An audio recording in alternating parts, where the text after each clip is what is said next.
Happy Thursday everyone, it's June 27, 2024 and it's a beautiful Thursday morning indeed. So let's give thanks for the blessings na dumating doon sa buhay natin. At siyempre doon sa mga kasama nito, mga pagsubok, mga challenges and trials. It makes our life wonderful, challenging and exciting syempre. At siyempre doon sa mga taong tumulong sa atin during our trials at sa mga taong nakikimarites lang din po doon sa buhay natin. Ayun.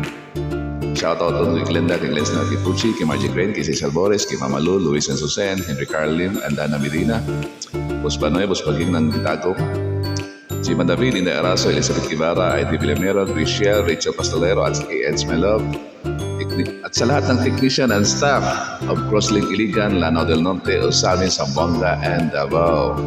Ripples of the day natin po is, learn to expect nothing in return for all your troubles. Ayun. Choose to accept whatever comes.